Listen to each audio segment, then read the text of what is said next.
భూమిపై దేశాల మధ్య వివాదం అదుపు తప్పినప్పుడే అంతరిక్షానికి యుద్ధం వ్యాపిస్తే జరగబోయేది సర్వనాశనమే. ఇది అత్యంత తీవ్రమైన విషయం. మరి ఉపగ్రహ యుద్ధం వల్ల ప్రపంచం ఎంత ప్రమాదాన్ని ఎదుర్కొంటోంది? ప్రజలకు వివిధ రకాల సేవలను అందించే వేలాది ఉపగ్రహాలు అంతరిక్షంలో ఉన్నందున అంతరిక్షంలో ఉపగ్రహ యుద్ధం జరిగితే కలిగే నష్టాన్ని, ఆ ప్రభావాన్ని ఖచ్చితంగా అంచనా వేయడం చాలా కష్టమే. అంతరిక్ష సాంకేతికత అంటే కేవలం రాకెట్లు, స్పేస్ క్రాఫ్టులు మాత్రమే కాదని సిఆర్టీలోని వాషింగ్టన్ విశ్వవిద్యాలయంలో space law and data program director Sadia Pekkanen అంటున్నారు. అంతరిక్షంలో అతి చిన్న, సహజ లేదా మానవ నిర్మిత వస్తువు కూడా ప్రమాదకరం కావచ్చు. అంతరిక్షంలో 12,000కు పైగా ఉపగ్రహాలున్నాయి. ఉపగ్రహాలను ఆయుధంగా ఉపయోగించకూడదు. కానీ సాంకేతికత ఇప్పుడు వాణిజ్య, సైనిక ఉపగ్రహాల మధ్య తేడాను చెరిపేస్తోంది. అనేక దేశాలు తమ సొంత ఉపగ్రహాలను నాశనం చేయడం ద్వారా ఈ సామర్థ్యాన్ని కలిగి ఉన్నాయని నిరూపించుకున్నాయి. కానీ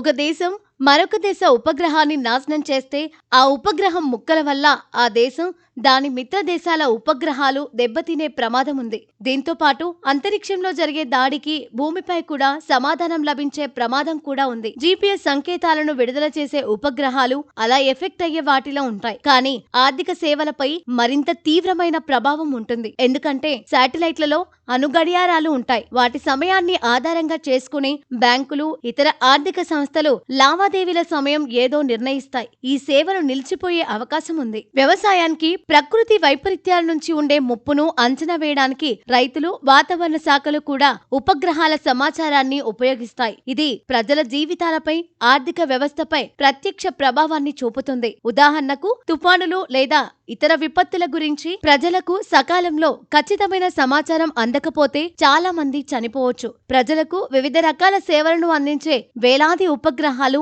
అంతరిక్షంలో ఉన్నందున అంతరిక్షంలో ఉపగ్రహ యుద్ధం జరిగితే కలిగే నష్టాన్ని, ఆ ప్రభావాన్ని ఖచ్చితంగా అంచనా వేయడం కష్టమని నిపుణుల హెచ్చరిక. అంతర్జాతీయ అంతరిక్ష రంగానికి సంబంధించిన ఒక ప్రధాన సమావేశం ఏప్రిల్ 2025లో అమెరికాలోని కొలరాడో స్ప్రింగ్స్ లో జరిగింది. అందులో తేలిన అంశాలివన్నీ.